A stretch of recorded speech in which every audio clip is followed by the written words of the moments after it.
Writing in 1984, Nobel Prize-winning economist Milton Friedman wrote, "Nothing is so permanent as a temporary government program." He was referring to government spending on social programs, but his commentary is just as relevant today as it concerns emergency, authoritarian powers that governments are granting themselves. These extraordinary powers have been amassed by governments, step by step since then, with the goalpost moving ever more in a dangerous and authoritarian direction. One new set of powers to combat the latest COVID-19 variant is stacked atop the previous set of powers. Any rare relaxation of these powers is never fully repealed, but it provides a short reprieve from ever more extreme measures that are introduced next. Fears over how far these powers will extend are dismissed as wild-eyed conspiracy theories, until they're not. They are fever dreams on Monday, then they're government policy on Tuesday. Restrictions to stop mass gatherings, like concerts, became police attacking kids for playing hockey or jailing church pastors. It's official government advice that masks don't work, to mandatory masking for little children at no risk of COVID. It's premiers vowing never to impose vaccine passports before requiring them by law. It's the government endlessly praising frontline healthcare workers before firing them for being unvaccinated. With every inch we give, the government takes a mile. Every time they take new powers for themselves, they promise that they're temporary and necessary, but it's rarely the truth. Dismissed by the political and media classes were warnings that these draconian measures were on a clear path to mandatory vaccination. By mandatory, I'm no longer speaking about discriminatory and coercive measures like vaccine passports, which make vaccines mandatory if one wishes to live an even semi-normal life, or threats of firing workers who do not comply. I now mean mandatory, in the sense that the government will prosecute you like a criminal if you are not vaccinated. Just weeks ago, Austria and Italy began their program of mandatory vaccination, charging citizens for not getting the jab as if they were petty thieves.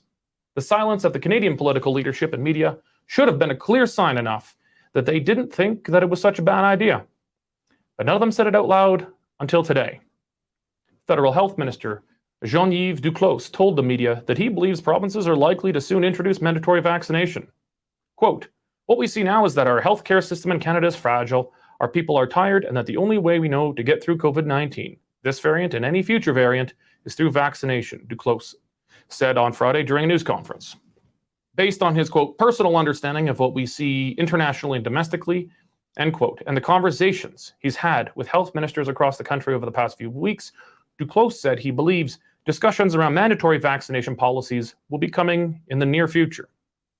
Quote, "That's why I am signaling a conversation which I believe provinces and territories, in support with the federal government, will want to have over the next weeks and months," end quote. Well, thankfully, Ottawa's ability to impose mandatory vaccines is limited by the Constitution, where healthcare is theoretically under exclusive provincial jurisdiction. Ottawa's ability to meddle has mostly been limited to requiring a vaccine passport for Canadians to travel by air and water, an exit passport that more closely resembles 1980s East Germany than 2019 Canada. But the provinces have closely followed Ottawa's lead on most things COVID. When Ottawa said masks should be mandatory, all provinces made them mandatory. When Ottawa said that there should be vaccine passports, every single province introduced a vaccine passport. Now Ottawa's signaling that it wants to move on the effective criminalization of the unvaccinated. Can we really expect the provinces to stand their ground this time? Alberta Premier Jason Kenney signaled that he won't play ball in a tweet responding to Duclos' comments. He said, quote, "Alberta's legislature removed the power of mandatory vaccination from the Public Health Act last year and will not revisit that decision, period. While we strongly encourage those who are eligible to get vaccinated, it is ultimately a personal choice that individuals must make." Except it's not. Premier Kenney already took away the personal choice of individuals to get vaccinated when he imposed a vaccine passport of his own, although he chose to call it a restrictions exemption program. But the Premier's statement is clear. Ottawa can say whatever it wants, but Alberta is Wild Rose country, and we're not going to take any of Trudeau's authoritarian diktats. But we've heard it before. On masks, lockdowns, vaccine passports. Alberta's government has rolled over every single time. It's too late for Kenney to paint himself as some kind of Western freedom fighter doing battle with an evil, overreaching Ottawa. but there's a chance for him to do the right thing. This time. Kenny has drawn this latest rhetorical line in the sand, but it's difficult to believe when he's drawn so many before, only to cross them and go beyond. All Kenny can do this time is to keep his word. Politicians can draw all the lines in the sand that they like, but the only defense against this most extreme act of authoritarian overreach is for citizens to draw the line themselves. People, vaccinated and unvaccinated alike, need to make clear that this is not just unwelcome. It is an unacceptable attack on their most fundamental liberties. It is an action that would delegitimize the power of the government to exercise its will. For my own part, I now identify as an unvaccinated person. The 2 previous doses that I freely took in the spring of 2021 should be wiped from the record. If my friends, family, and colleagues are now quasi-criminals for exercising their own choice over their own bodies, well, so am I.